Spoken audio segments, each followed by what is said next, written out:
हरे कृष्ण। तो आज हम कर रहे हैं श्रीमद् भागवतम स्कंद 4 अध्याय 21 और श्लोक संख्या 26 और इसको समझने का आज हम प्रयास करते हैं।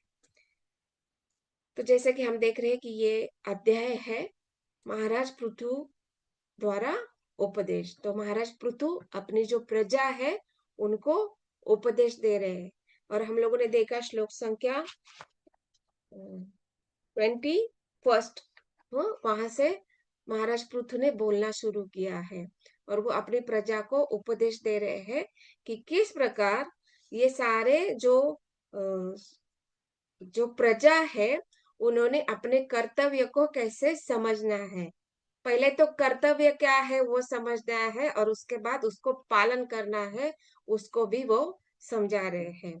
तो पहले कैसे बता रहे हैं कि जो अपने अपने वर्ण तथा आश्रम में है, जो भी वर्ण में मतलब जो भी शूद्र वैश्य क्षत्रिय या ब्राह्मण है या वानप्रस्थ सन्यासी ब्रह्मचारी या गृहस्थ, ये सारे वर्ण तथा आश्रम है, उनके अनुसार जिस किसी भी स्थिति में व्यक्ति है उसको अपने कर्तव्य को समझना है और उन कर्तव्य को समझकर उसके अनुसार ही पालन करना है।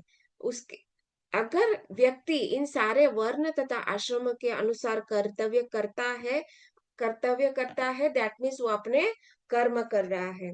तो उन कर्म के फल कैसे होंगे, उसका जो फल जो निश्चित प्राप्त होने वाला है उसको यहाँ पे इस श्लोक में बताया जा रहा है कि कैसे फल आपको प्राप्त होने वाले हैं।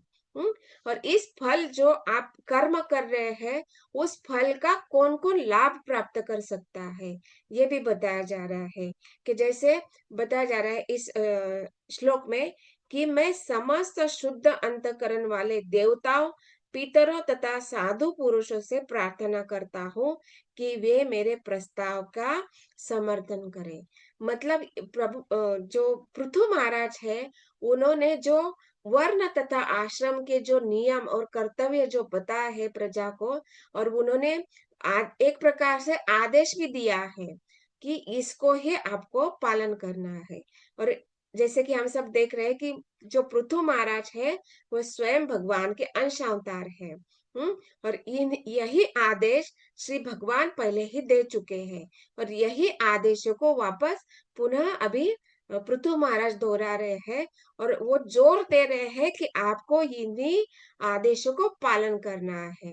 दैट मीन्स जब वो पृथु महाराज प्रजा को आदेश दे रहे हैं और जब हम प्रभुपाद के शब्दों के द्वारा जब हम सुन रहे हैं, उनको समझने का प्रयास कर रहे हैं, दैट मीन्स यही आदेश हम लोगों के लिए भी है कि कैसे हम अपने वर्ण तथा आश्रम में स्थित रहते हुए हमें उन आदेशों को पालन करना है और इनके जो फल स्वरूप जो भी कुछ हमें लाभ होने वाला है और इसके लिए कौन कौन उत्तरदायित्व होता है, फल के लिए कौन उत्तरदायित्व होता है और कर्म करने के लिए कैसे जीव उत्तरदायित्व होता है, ये भी यहाँ पे समझाया जा रहा है।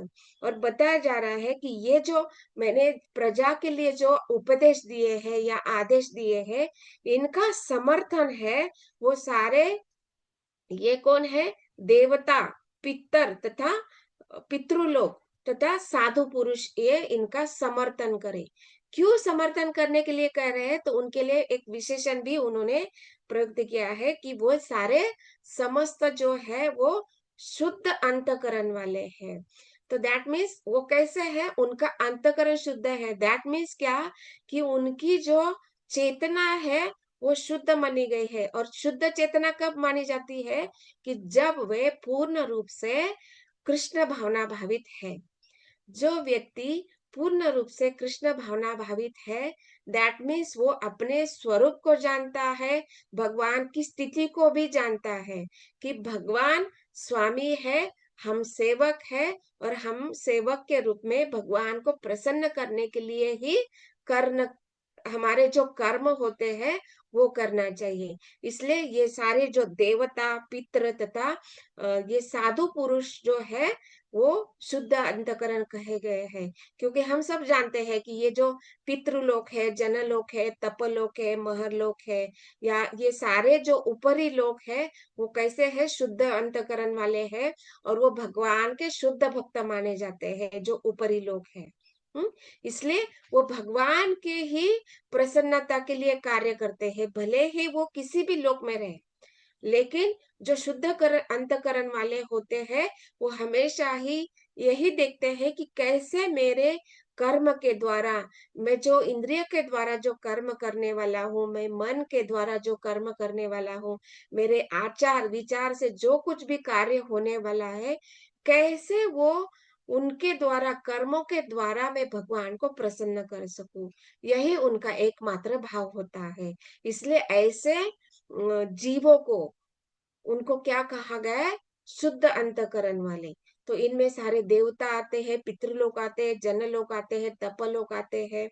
इसमें अभी देखिए, इसमें हम शुद्ध अंतकरण बोलते हैं, लेकिन इसमें भी ग्रेडेशन होता है, इसमें भी अंतर होता है। कोई तपस्या के द्वारा भगवान को प्रसन्न करना चाहता है, कोई यज्ञ के द्वारा, कोई अर्चा विग्रह के द्वारा, कोई धाम वास कर के द्वारा, कोई नाम जप के द्वारा, कोई अर्चा विग्रह की सेवा के द्वारा।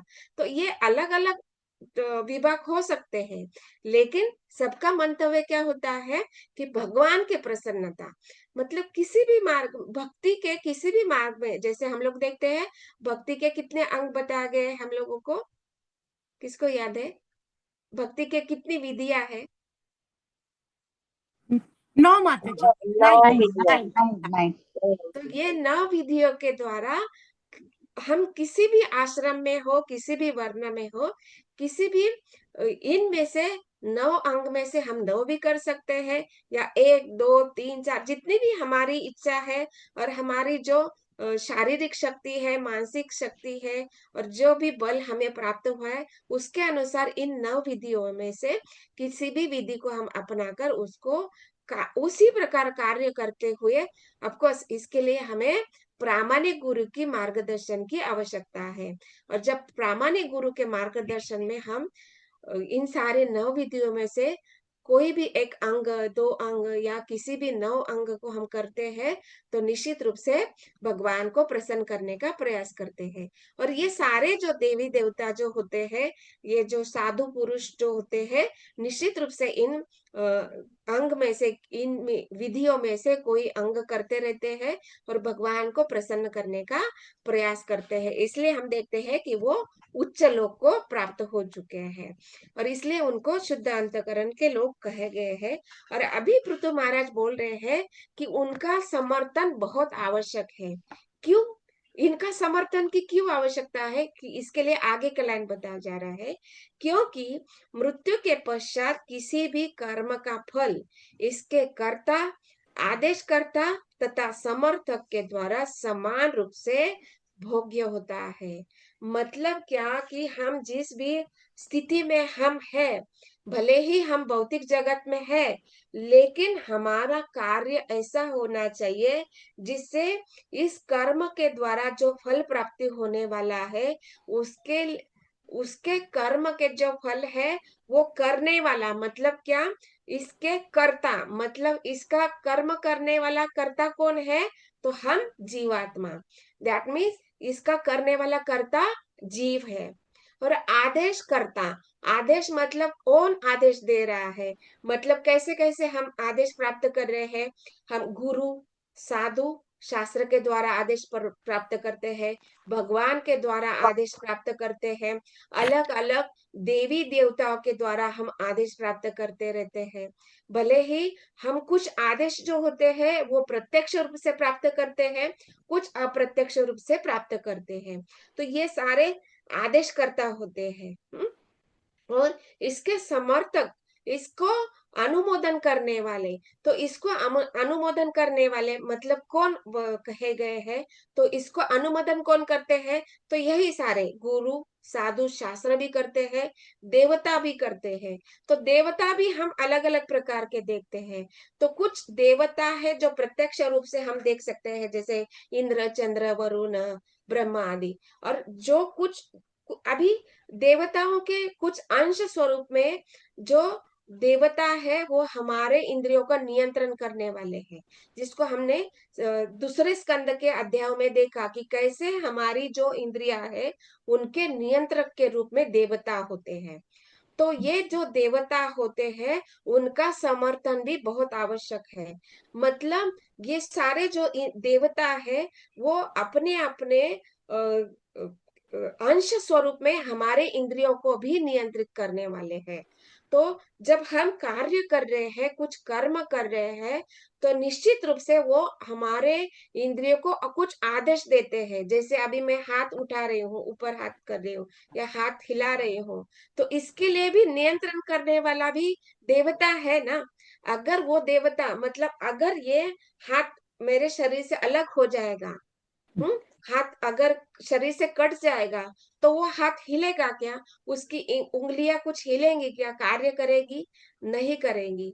मतलब क्या वो, ये तो आवश्यक है कि ये जो हाथ है शरीर से जुड़ा होना चाहिए। और दूसरी बात यह है कि इसका जो नियंत्रक देवता है उनके द्वारा भी आदेश प्राप्त होना चाहिए, तभी वो कार्य कर सकता है। तो ये एक मैं हाथ का उदाहरण से बता रही हूँ। तो हमारे शरीर में जितने भी इंद्रिया, हमारे शरीर में जितने भी अवयव है, उन अवयव पर सारे ये देवी देवता नियंत्रक है। जैसे हम लोगों ने दूसरे स्कंद में हम लोगों ने देखा कि कैसे एक एक इंद्रिया के ऊपर एक एक देवताओं का नियंत्रण होता है। तो जब हम कार्य कर रहे हैं, अभी हम सब देखते हैं कि इस जगत में हम भौतिक कार्य करते हैं, और भौतिक जगत में हम देखते हैं कि तीन प्रकार के कार्य होते हैं। कैसे? एक तो पाप कर्म होता है, एक तो पुण्य कर्म होता है, और तीसरा कर्म बहुत विशेष है जिसको भक्तिमय कार्य कहा जाता है। तो ये कौन जानता है कि ये भक्तिमय कार्य है?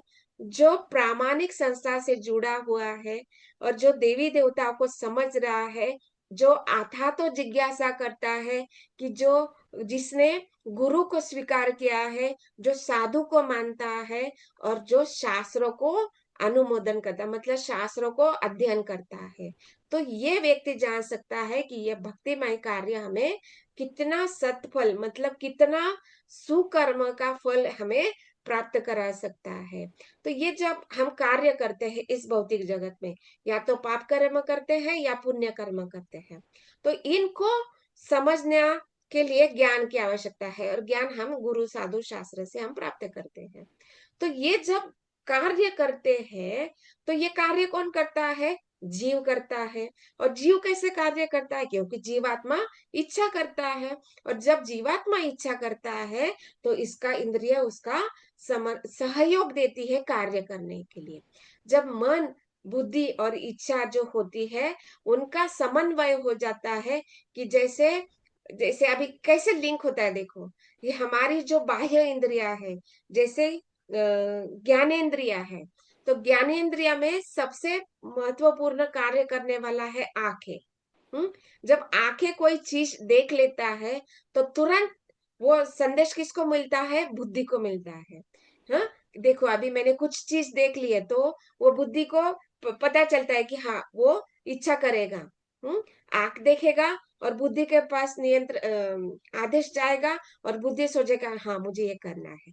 तो ये मन अभी डिसाइड करेगा, कि मन इतना प्रेरित हो जाता है कि वो करना ही चाहता है। तो यहाँ पर बुद्धि का और एक कार्य बताया गया है, कि बुद्धि वहां पे बोलती है देखो ये कार्य सही है या गलत है।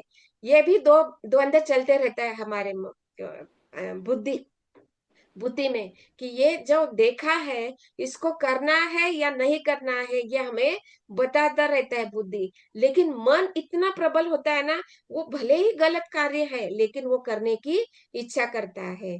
और सही कार्य भी है तब भी वो अगर इच्छा करता है तो उसके लिए वो इंद्रिया है इतना एक्टिवेट हो जाती है, उस कार्य के लिए वो प्रेरित हो जाती है, उस कार्य को वो करती है। तो इस प्रकार से ये सारा देखने मतलब ज्ञानेन्द्रिय से कर्मेंद्रिय के बाद, और कर्मेंद्रिय से बुद्धि और मन, बुद्धि और अहंकार, इसके बाद ये आत्मा को कर्म का फल भोगना पड़ता है। तो ये इस प्रकार से ये सारा कनेक्टिविटी होता है कि पहले ज्ञानेन्द्रिया, फिर कर्मेंद्रिया, मन, बुद्धि और सारा जो हमारा अहंकार है, कि हम ये कार्य हम किसके लिए करना है। अहंकार का क्या रोल है इसमें, कि ये मेरा इंद्रिय तृप्ति के लिए करना है या भगवान की प्रसन्नता के लिए। तो यहाँ पे जब अपनी इंद्रिय तृप्ति के लिए होता है तो ये मिथ्या अहंकार कहा जाता है। और यह कार्य अगर भगवान की प्रसन्नता के लिए किया जाता है तो ये सही अहंकार, मतलब जीवेर स्वरूप है कृष्णेर नित्य दास, मतलब दास के रूप में भगवान की प्रसन्नता के लिए किया जाता है। तो इस प्रकार से कर्मेंद्रिय सॉरी ज्ञानेन्द्रिया, कर्मेंद्रिया, मन, बुद्धि और अहंकार, और इसके द्वारा जब कार्य किया जाता है तो इसका असर किस पर होता है, पहले तो जीवात्मा पर होता है। जीवात्मा क्या कर्म करेगा उसके अनुसार उसके पाप कर्म, पुण्य कर्म या भक्तिमय कर्म होंगे। उसके बाद किसको फल प्राप्त होता है, आदेश करता। हाँ, तो आदेश करता कौन है, जैसे हम लोगों ने देखा कि गुरु, साधु और शास्त्र, और ये सारे इंद्रियों के नियंत्रक देवता। हम्म साथ ही साथ जो अधिष्ठाता देवता है, जैसे ये सारे जो पांच तत्व है, 10 दिशाएं है, ये सारे जो अधिष्ठातक देवता है, उनके द्वारा जो हम लोगों ने आदेश प्राप्त किया तो हम जो कार्य करते हैं उनको भी फल भोगना पड़ता है। कब और इसके साथ ही इन आदेशों को प्राप्त करने के लिए जो समर्थक होते हैं, इन आदेश को इसको करने के लिए जो जीवात्मा के लिए समर्थन प्रदान करते हैं, उनको भी फल प्राप्त होता है। और ये सारे फल कब प्राप्त होते हैं, जैसे पृथु महाराज बोल रहे हैं, मृत्यु के पश्चात। तो मतलब जब जीवात्मा जीवन में इस जगत में, भौतिक जगत में रहता है तो कुछ कर्म करता है, क्योंकि जीवात्मा बिना कर्म के रह नहीं सकता है। क्योंकि जीवात्मा है कैसा है, चेतन है, तो वो बिना कार्य के नहीं रह सकता है, उसको कुछ ना कुछ कर्म करना ही है। तो कर्म करता है, तो और उसको कर्म के फल के रूप में या तो पाप कर्म या पुण्य कर्म या भक्तिमय कर्म उसको फल प्राप्त होते हैं। और इसके फल एक तो जीवात्मा को स्वयं को मिलता है, और इसको आदेश देने वाले और इसको इस कर्म को समर्थन करने वाले, इन प्रकार 3 लोगों को इसका फल प्राप्त होता है। और इसीलिए यहाँ पे बताया जा रहा है कि ये जो आदेश या उपदेश या वर्ण आश्रम के लिए जो भी उपदेश मैंने यहाँ पर दिए हैं, पृथु महाराज ने जो दिए हैं, वो बोल रहे हैं कि मैंने जो आदेश दिए हैं उसको आप दृढ़ता से पालन कीजिए। और क्यों वर्ण आश्रम के लिए कहा जाता है, क्योंकि वर्ण तथा आश्रम के लिए रहते हुए जब दृढ़ता से पालन करेगा तो निश्चित रूप से वो सारे कर्म कैसे होंगे, भगवान की प्रसन्नता के लिए, गुरु की प्रसन्नता के लिए, साधु के आदेश के अनुसार होंगे, गुरु के आदेश के अनुसार होंगे, और जो वैदिक आदेश है उसके अनुसार ही कर्म होगी। और निश्चित रूप से बताया जाता है कि मृत्यु के पश्चात ये सारे जो 3 पर्सनैलिटी है, जीवात्मा, आदेशकर्ता तथा समर्थक, इनको वो समान रूप से भोग्य, मतलब उनको भोगना पड़ता है। मतलब पाप कर्म करते हैं तो जीवात्मा को भोगना पड़ता है, इसके आदेश देने वाला के लिए भी भोगना पड़ता है, और इन आदेशों को कार्य करने के लिए जो समर्थन देता है उनको भी कर्म फल भोगने पड़ते हैं। इसलिए यहाँ पे पृथु महाराज उपदेश दे रहे हैं कि जो भी हम कर्म कर रहे हैं वो हमारे वर्ण तथा आश्रम में स्थित रहते हुए गुरु साधु के अनुसार जो भी हमें आदेश प्राप्त हुए हैं उसको हमें करना है। और यह बात श्रील प्रभुपाद तात्पर्य में इतने सुंदर रूप से बता रहे हैं कि पृथु महाराज का शासन कैसा था, परिपूर्ण था। क्यों परिपूर्ण था वो भी बता रहे हैं कि कैसे उनके शासन में जो भी कार्य होता था वो कैसे होता था, वैदिक आदेश के अनुसार ही कार्य होता था। और इसलिए यहाँ पे राजा का अपना कर्तव्य बताया गया है कि सरकार का मुख्य कर्तव्य यह देखना है कि सभी लोग अपना अपना कर्तव्य निभाए और कृष्ण भावनामृत के पद तक ऊपर उठे। और इसलिए यहाँ पे राजा पृथु जो है वो भी अपने कर्तव्य को समझ रहे हैं कि राजा के रूप में मेरे प्रजा के प्रति क्या कर्तव्य है। जैसे यहाँ पे वो उपदेश दे रहे हैं, दैट मीन्स उनको वो पूरा ज्ञान है और वे स्वयं अपने जीवन में उपदेशों को अपना रहे हैं और उनका अपना जीवन भी उन उपदेशों के अनुसार ही वो व्यतीत कर रहे हैं। इसलिए वो अधिकारी बनते हैं कि वो उपदेश दे। और जब वो प्रजा को उपदेश देते हैं, दैट मीन्स वो अपने जीवन में भी अपना रहे हैं और उन्होंने उनका अनुभव किया है, उस सुख, शाश्वत सुख का अनुभव किया है। इसलिए वो चाहते हैं कि जो जीव जो कष्टमय जीवन भोगता है उसके कर्म जो है पापमय होगा और मृत्यु के पश्चात उनको इन सारे कर्म को, फलों को भोगना पड़ेगा। और इसको देखते हुए राजा पृथु महाराज उपदेश दे रहे हैं कि आपको वर्ण तथा आश्रम के अनुसार अगर आप कर्तव्य करते हैं तो निश्चित रूप से आपको कृष्ण भावनामृत के पद पर आप पहुंचेंगे और आपका ये जो अंतकरण है इस प्रकार से कार्य करते हुए शुद्ध हो जाएगा। और शुद्ध हो जाएगा तो निश्चित रूप से आप कृष्ण भावनामृत के स्तर पर होंगे और इससे गुरु, साधु और भगवान श्री कृष्ण प्रसन्न होंगे। और मृत्यु के पश्चात जो भी फल राजा भोगने वाला है वो प्रजा को भी मिलेगा। मतलब हो सके इसमें भी अभी हम देख सकते हैं कि किस स्तर तक, किस हद तक वो कर्तव्य को निभाते हैं उसके ही अनुसार उनको फल प्राप्त होगी। जैसे भगवान भगवत गीता में बोलते हैं ना कि जिस मात्रा में आप कर्म मिल करोगे उसकी मात्रा में ही मैं फल प्रदान करूंगा। इसलिए यहाँ पे बोल रहे हैं कि अगर राजा अगर कृष्ण भावना भावित है तो निश्चित रूप से वो प्रजा को भी उसी प्रकार कार्य करने के लिए प्रेरित करेगा और मृत्यु के पश्चात जैसे राजा फल प्राप्त करेगा उसी प्रकार प्रजा भी फल प्राप्त करेगा। और यही बात यहाँ पे श्रील प्रभुपाद तात्पर्य में लिख रहे हैं, सरकार को इस तरह चलाया जाए कि प्रत्येक व्यक्ति स्वतः कृष्ण भावना भावित हो सके। दैट मीन्स यहाँ पर जब पृथु महाराज आदेश दे रहे हैं तो वो स्वयं कृष्ण भावना भावित है और वो चाहते हैं कि हर एक जीव जो है इस भौतिक जगत में उनके साथ जो भी है उनको भी कृष्ण भावना भावित बनाना चाहते हैं। और इसलिए वो इस अध्याय में उपदेश दे रहे हैं। हाँ? अतः राजा पृथु चाह रहे थे कि वे इसमें उनका संपूर्ण सहयोग दे, क्योंकि उनकी सहमति होने पर मृत्यु के पश्चात उन्हें भी राजा के ही समान लाभ प्राप्त पड़ेगा, मिलेगा।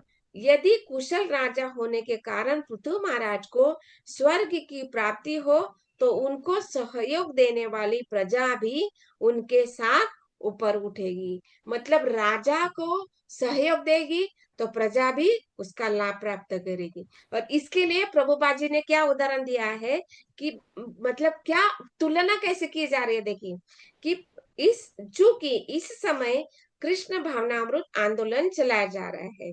मतलब प्रभुपाद जी देखिए कैसे प्रेजेंटेज, मतलब जो भविष्य में पृथु महाराज ने जो कृष्ण भावनामृत को अपनाया था उसको जो पहले हो चुका है वो अभी वर्तमान स्थिति में पुनः लेके आ रहे हैं कि कैसे ये कृष्ण भावना भावित जो आंदोलन है, जो हमारी इस्कॉन संस्था है उसको जो चलाया जा रहा है वो कैसी है, शुद्ध है, परिपूर्ण है और प्रामाणिक है। क्योंकि हम देखते हैं कि हमारी जो परंपरा है, ये जो इस्कॉन जो हमारी संस्था है जिसके संस्थापक आचार्य है श्रील प्रभुपाद, और वो कैसे है, उनको क्या कहा जाता है, कृष्ण कृपा मूर्ति, अभय चरणारविंद।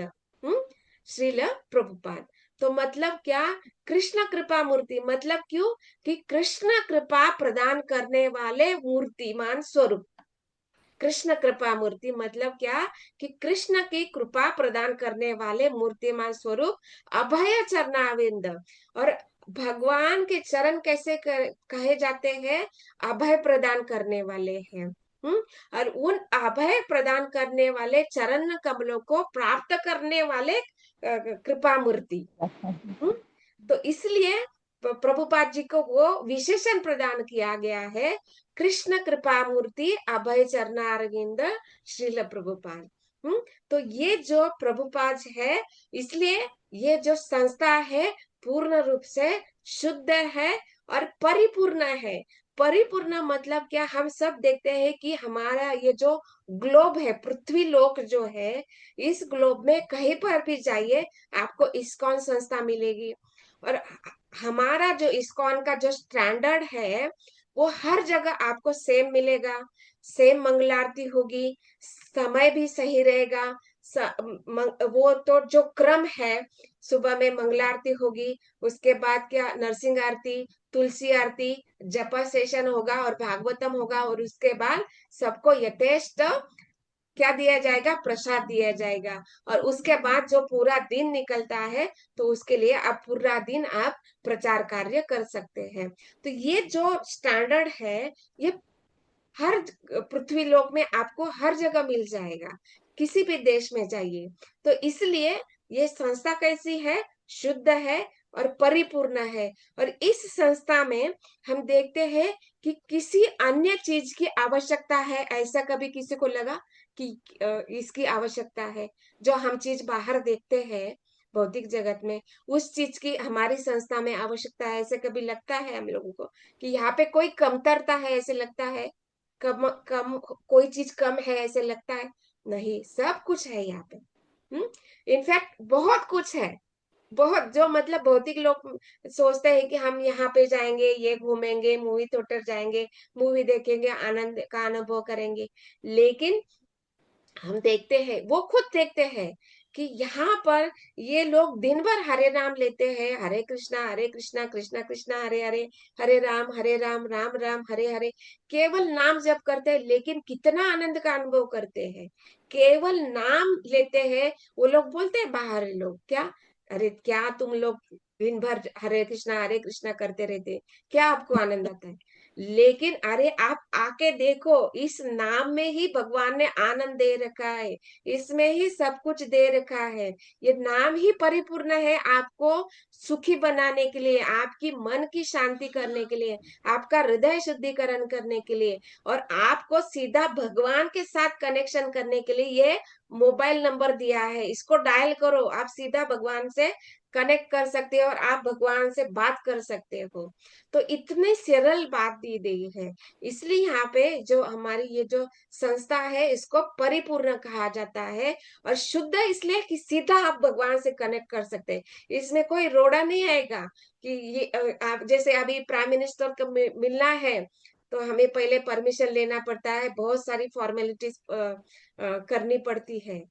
लेकिन जब आप ये नंबर डायल कर लोगे ना, ये जब नंबर हम डायल करते हैं, कौन सा नंबर डायल करते हैं, हरे कृष्णा कृष्णा कृष्णा हरे हरे, हरे राम राम राम हरे हरे।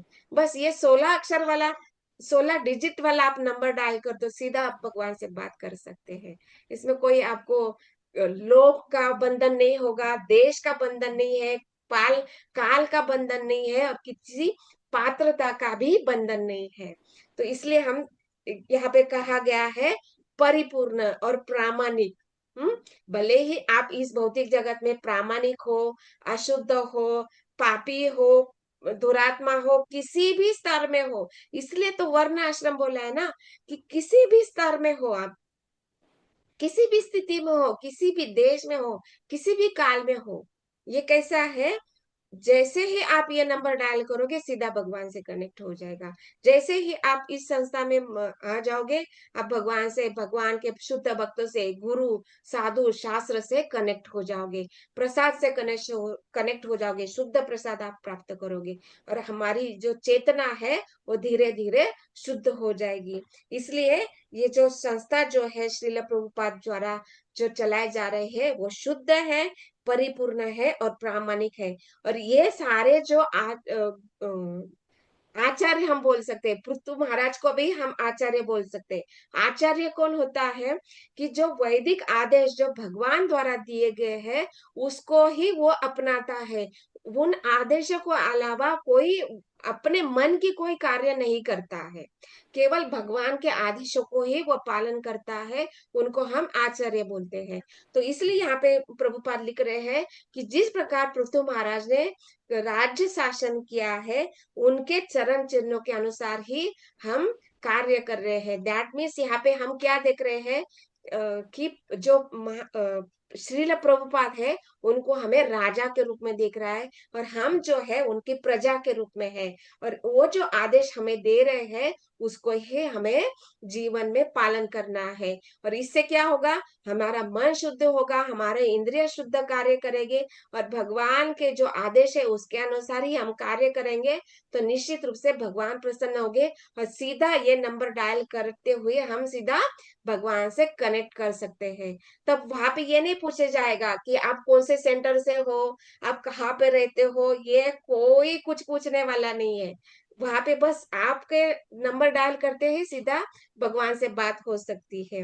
और इसलिए यहाँ पे बताया जा रहा है कि ये जब हम वर्ण तथा आश्रम में करते हुए कृष्ण भावना भावित बन जाएंगे, तो कैसे हम लाभ प्राप्त होगा कि मृत्यु के बाद हमारे इन कर्मों के द्वारा हम स्वयं, मतलब क्या, कार्य करने वाला ये जो करता है, मतलब क्या, हम जीवात्मा, और इन आदेश को देने वाले गुरु, साधु, शास्त्र, देवी देवता, इनको भी लाभ होगा, और इनको समर्थन देने वाले जो अलग वही देवता जो है जिनको हम आदेश देते हैं वो भी समर्थन करते हैं, तो उनको भी फल प्राप्त होगा।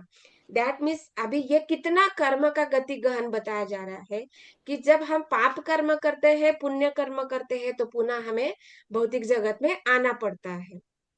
तो हम बोल सकते हैं, कोई बोल सकता है कि पाप कर्म करने तो हम समझ सकते हैं कि नरक में जाना पड़ेगा, लेकिन पुण्य कर्म से कैसे हम भोगना पड़ेगा? हम सब जानते हैं कि जब पुण्य कर्म करते हैं तो हमें धनी परिवार में, ऐश्वर्य परिवार में, उच्च कुल में जन्म मिलेगा। हम लोगों ने क्या प्रकार के पुण्य करे हैं, मतलब क्या कि पुनः शरीर धारण करना पड़ेगा। मतलब क्या कि पुनः ये जो 84 लाख योनि है उसको पुनः घूमने पड़ेगा। इसलिए पुण्य कर्मों को भी ये जो क्या बोलते हैं इसको, कि पुण्य कर्म भी वैष्णव परंपरा में या वैदिक शास्त्रों के अनुसार भी बंधन ही होता है, और उसकी भी आवश्यकता नहीं है। जैसे भगवान बोलते हैं ना भगवत गीता में, कि मैं आपके सारे कर्मों को जला दूंगा, कर्म के फल को जला दूंगा, सर्वधर्मान परित्यज्य माम एकम शरणम व्रजम अहम त्वम पापेभ्यो मोक्षयामि मा शुचः। मतलब क्या, कि मैं आपके ये सारे कर्म फल को मैं जला सकता हूँ, जला दूंगा। मतलब कर्म फल कौन से होते हैं? पाप कर्म और पुण्य कर्म। तो मतलब पाप कर्म तो वो कर्म के फल तो जलाने वाले, पुण्य कर्म के भी फल जलाने वाले हो, भगवान जला डालते हैं। क्यों? क्योंकि इसके लिए भी आपको पुनः भौतिक शरीर धारण करना पड़ेगा, और भौतिक शरीर पुनः धारण करने पड़ेगा। दैट मीन्स आप पुनः कर्म करोगे, और पुण्य कर्म के कारण आपको अच्छा शरीर, आपका सुंदर शरीर, भौतिक ऐश्वर्य, उच्च कुल प्राप्त होगा, धनी कुल प्राप्त होगा। लेकिन उन सुविधा के अनुसार अगर आपने पुनः गलत कर्म किए तो पुनः आप पाप कर्म करोगे। क्योंकि भगवान इस भौतिक जगत में जब आते हैं तो हम कैसे आते हैं? विस्मृति के साथ आते हैं, राइट। हम लोगों को वो अज्ञान के में आते हैं, विस्मृति में आते हैं, और इन तीन भौतिक प्रकृति के 3 गुणों के अंदर फंसे होते हैं। तो इसलिए भले ही उच्च कुल हो, लेकिन अगर हम विस्मृति में है, अज्ञान में है, 3 गुण में है, तो हमारे कार्य भी पापमय हो सकते हैं। इसलिए बोलते हैं कि मैं इन पाप कर्मों को भी जला डालूंगा।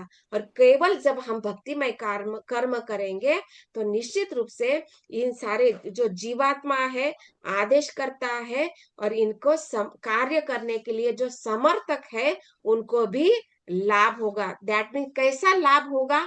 ये लाभ कौन सा बताया जा रहा है? ये भौतिक जगत का लाभ नहीं, आध्यात्मिक जगत का लाभ प्राप्त कर रहे हैं। इसलिए बोल रहे हैं पृथु महाराज कि जो भी वर्ण तथा आश्रम है, उसको आप दृढ़ता से पालन कीजिए।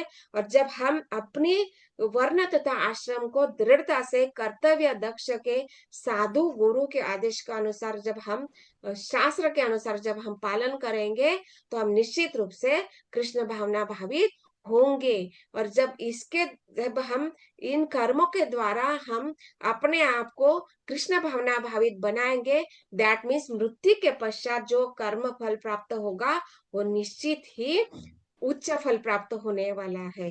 जैसे कि हम यहाँ पे बताया जा रहा है कि जीवात्मा को भी उच्च फल प्राप्त होगा। तो कैसा फल प्राप्त होगा? आध्यात्मिक फल प्राप्त होगा, शाश्वत फल प्राप्त होगा। और इसलिए यहाँ पे पृथु महाराज जोर दे रहे हैं कि भले ही आप वर्ण आश्रम में रहो, लेकिन कर्तव्य दक्ष रहो। और इस प्रकार यहाँ पे बोल रहे हैं कि इस प्रकार अगर आप कार्य करोगे तो कैसे फल प्राप्त करेंगे? जैसे भगवान भगवत गीता में बोलते हैं ना कि मेरा ये जो आदेश है, ये मेरे द्वारा दिया गया जो उपदेश है। कौन सा उपदेश? जो भगवत गीता में भगवान ने अर्जुन को दिया था युद्ध, कुरुक्षेत्र के युद्ध स्थल में। वो उपदेश अगर आप किसी और को देते हैं, तो उससे मैं ज्यादा प्रसन्न होता हूँ। तो भगवान क्या बोलते हैं कि जब कोई व्यक्ति, कोई जीवात्मा मेरी प्रत्यक्ष सेवा करता है, उससे तो मैं प्रसन्न होता हूँ, वो तो निश्चित मुझे आनंद प्रदान करने वाला है। लेकिन मैं उस व्यक्ति से ज्यादा प्रसन्न होता हूँ कि जो मेरा उपदेश का प्रचार कर रहा है, उनकी सेवा जो कोई करता है, उससे मैं ज्यादा प्रसन्न होता हूँ। मतलब यहाँ पे पृथु महाराज जैसे बोल रहे हैं कि मैं जो आदेश दे रहा हूँ, उसको आप अगर निभाएंगे और मेरे उन उपदेशों को आप सहयोग देंगे, तो आप भी निश्चित रूप से फल प्राप्त करेंगे। दैट मीन्स क्या? कि जो पृथु महाराज है, वो भी कर्तव्य निभा रहे हैं, वो भी वैदिक आदेशों का पालन कर रहे हैं, इसलिए भगवान प्रसन्न हो रहे हैं। और जब कोई प्रजा उनको सहयोग देगी, तो भगवान पृथु महाराज से जितने प्रसन्न होंगे, उससे कहीं अधिक गुना उन प्रजा के ऊपर प्रसन्न होते हैं। जैसे बोलते हैं ना, भगवत गीता में भगवान ने बोला है कि जो मेरे उपदेशों का प्रचार करता है, उनसे मैं ज्यादा प्रसन्न होता हूँ। और इसलिए यहाँ पे श्रील प्रभुपाद लिख रहे हैं कि जो भक्तिमय कार्य कर रहा है, उनको हम जब सहयोग करेंगे, तो जो प्रत्यक्ष रूप से प्रचार करने वाला है, उससे कहीं अधिक गुना आपको फल प्राप्त होने वाला है। ये प्रभुपाल यही बात यहाँ पे प्रभुपाद लास्ट लाइन में बोल रहे हैं कि अतः जो भी इस आंदोलन में सहयोग देता है या इसके नियमों को स्वीकार करता है, उसे वही फल मिलेगा जो कृष्ण भावनामृत का सक्रिय रूप से प्रचार करने वाला कर्ताओं को मिलेगा। मतलब जो व्यक्ति सभी नियमों का पालन कर रहा है, वैदिक आदेशों का पालन कर रहा है, गुरु के आदेशों को मार्गदर्शन के अनुसार कार्य कर रहा है और सक्रिय रूप से प्रचार कर रहा है, उनको जो फल मिलने वाला है, उसके समान ही फल मिलेगा। किसको? जो व्यक्ति कोई सक्रिय कार्य नहीं कर रहा है प्रचार के लिए, कोई नियमों का पालन नहीं कर रहा है, कोई आदेश का पालन नहीं कर रहा है। मतलब वो सोच सकते कि पूर्णता भौतिकतावादी है, पूर्ण वो भौतिक रूप से भौतिक में डूबा हुआ है, धन ऐश्वर्य कांचन कामिनी में डूबा हुआ है। लेकिन ऐसा प्रचार करने वाला व्यक्ति के अगर उनको आप सहयोग देते हैं, तो वो सहयोग का इतना फल प्राप्त होने वाला है कि जो प्रत्यक्ष रूप से आदेश प्राप्त कर रहा है, नियमों का पालन कर रहा है, और भगवान का जो ये जो प्रचार, भगवान के नाम का जो प्रचार कर रहा है, उसके समान उसको फल प्राप्त होगा। और वो फल भी कैसा प्राप्त होगा कि उसके सारे जो पूर्व के कर्म है, पुण्य कर्म या पाप कर्म है, वो सारे भस्मसात हो जाएंगे। जैसे पिछले श्लोक में देखा नाम ले, कर्माणि निर्दहति, एक श्लोक में आया था ना ये शब्द, कर्माणि निर्दहति। तो ये सारे कर्म के जो फल है, उसके वो सारे जल जाएंगे। मतलब ये जो प्रचार करने वाला व्यक्ति के लिए, जब कोई व्यक्ति कितना भी पापी तापी कितना भी हो, वो अगर कोई सहयोग देता है, तो उसके सारे पूर्व कर्म जल जाते हैं। और दैट मीन्स उसका ये जो फल प्राप्त होने वाला है, अभी उसको कैसा फल मिलेगा, तो उसको भक्तिमय फल मिलेगा, क्योंकि जो प्रचार कर रहा है उसको वो सहयोग दे रहा है। इसलिए उसको वो सारे पाप कर्म और पुण्य कर्म का अकाउंट नील हो जाएगा, और वो रहेगा ही, अकाउंट ही नहीं रहेगा उसका। अभी एक ही अकाउंट रहेगा, भक्तिमय पुण्य पुण्य कर्म का। और उस भक्तिमय पुण्य कर्म का फल उसको निश्चित रूप से मिलेगा। और हम सब ने देखा कि कैसे फल प्राप्त होता है। जो कार्य करता है उसको, मतलब जीवात्मा को, आदेशकर्ता को और समर्थकर्ता को, इन तीन लोगों को भी हम फल प्रदान कर सकते हैं। तो इसलिए ये जो कर्म की बताया ना भगवत गीता में, गहना कर्मणो गति है। तो ये कर्म की जो गति है ना, बहुत गहरी है, इसको हम समझ नहीं सकते। लेकिन थोड़ा सा इसको हम जब शास्त्र का अध्ययन कर रहे हैं, जब हम श्रील प्रभुपाद के शब्दों को जब हम समझ रहे हैं, तब हम इन कर्म की गति को समझ रहे हैं। और यहाँ पे हम क्या समझ रहे हैं कि जब हम कर्म कर रहे हैं, कार्य कर रहे हैं, तो इसका फल हमें स्वयं तो होता ही है, लेकिन हम कार्य करते हैं तो इसका फल जो होता है, आदेशकर्ता को भी भोगना पड़ता है, और इन कार्यों को समर्थन करने वाले जीवों को भी भोगना पड़ता है। इसलिए हमारे कार्य निश्चित रूप से शुद्ध अंतकरण होने वाले होने चाहिए, कृष्ण भावना भावित होने चाहिए। दैट मीन्स अगर हम गलत कार्य करते हैं, कुछ पापमय कार्य करते हैं, तो हमारे कर्मों के द्वारा इन आदेशकर्ता समर्थकर्ता को भी भोगना पड़ता है हमारे साथ साथ। इसलिए हमें कर्तव्य को समझना है। और ये इसीलिए यहाँ पे पृथु महाराज उपदेश दे रहे हैं कि जो भी वर्ण आश्रम है, उसके अनुसार आप पहले कर्तव्य समझिए और उसके अनुसार कार्य कीजिए, तो निश्चित रूप से आपको फल प्राप्ति होगी। और कैसे फल प्राप्ति होगी? शाश्वत फल की प्राप्ति होगी, जो उनको स्वयं को, पृथु महाराज को प्राप्त होने वाली है। और यही बात इन श्लोकों में बताया जा रहे हैं, और प्रभुपाद बहुत सुंदर सरल शब्द में हमें समझा रहे हैं। तो ग्रंथराज श्रीमद् भागवतम की जय, श्रील प्रभुपाद की जय। ओम तत्सत। हरे कृष्ण। ओम तत्सत। थैंक यू माता जी।